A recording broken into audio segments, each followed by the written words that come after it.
میں نے تو پولیس کو اپنی ساری بینک اسٹیٹمنٹس دی ہوئی ہیں, اور پولیس والے خود حیران ہوتے ہیں دیکھ کے کہ وہ تو یہ الزام لگا رہے ہیں اور آپ کے اکاؤنٹ میں تو نکلا کچھ نہیں ہے. تو دیکھ لیں, ہم ادھر حاضر ہیں, ہم کہیں نہیں جانے والے, اور نہ ہی ہمارے پاس کوئی اسپین کا نمبر ہے. صحیح. اچھا, یہ جو ایشو ہے, یہ بلاسفیمی کا جو ایشو ہے, اس کو ایک ایز اے مسلم اور ایز اے پاکستانی, میں یا میرے جیسے بندے یا اور جو بندے جو اس حوالے سے دیکھتے ہیں, تو ان کے لیے آپ کیا ایک راستہ متعین کریں گی کہ جس کو وہ اس کو آبزرو کر سکے کہ ہاں یہ غلط ہو رہا ہے یا صحیح ہو رہا ہے؟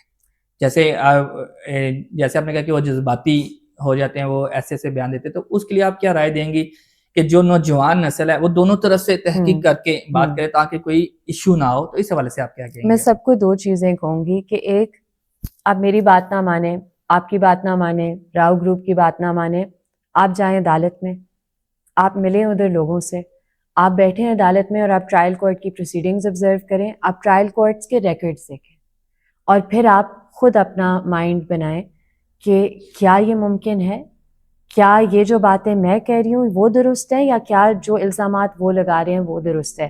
آپ اپنی آنکھوں سے وہ کاغذات پڑھیں, اپنی آنکھوں سے وہ پروسیڈنگز دیکھیں. میں انوائٹ کرتی ہوں سب کو, آئیں, دیکھیں, سنیں, اور اس لیے آ کر سنیں اور دیکھیں تاکہ آپ خود فیصلہ کر سکیں کہ سچ کیا ہے اور جھوٹ کیا ہے. ٹھیک ہو گیا جی میم, بہت بہت شکریہ آپ کا. آخر میں آپ جو ہے, جو ہمارے نوجوان ہیں, جو وکلا ہیں, اس بحث کا ہم الگ کرتے ہیں, وکلا کے لیے آپ کیا مشورہ دیں گی جو نوجوان وکلا ہیں جو وکالت کر رہے ہیں ابھی؟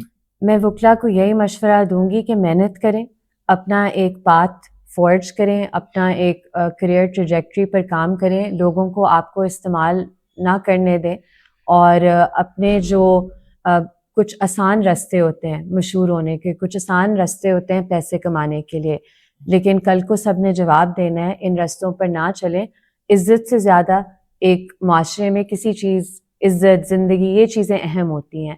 تو ان پرنسپلز کو مد نظر رکھتے ہوئے اپنی وکالت کریں, اور وکیلوں کا یہ کام ہوتا ہے کہ وہ قانون کے ساتھ کھڑے ہوں, نہ کسی کے ذاتی مفادات کے لیے. تو وہ قانون کے لیے کھڑے ہوئیں, اور انشاءاللہ تمام جو وکیل اس ٹریک پہ چلتے ہیں, جو قانون اور آئین کی بالادستی کی بات کرتے ہیں, ان کا بہت برائٹ فیوچر ہوگا اس ملک میں. بہت شکریہ میم آپ کا, آپ نے اپنا قیمتی وقت ہمارے لیے نکالا. یہ تھی ایمان مزاری صاحبہ, جن سے ہم نے کافی سخت سوالات بھی کیے, اور ادھر آنے سے پہلے میں تھوڑا سا کنفیوز بھی تھا, لیکن یہاں آ کے کافی سارے مسئلے کلیئر بھی ہوئے. تو میں خود بھی یہ رائے دوں گا کہ دونوں طرف کی بات سن کے اپنی رائے قائم کریں, یک طرفہ بات سن کے رائے قائم نہ کریں. اجازت چاہوں گا, اگلے پروگرام میں پھر ملیں گے. اللہ حافظ.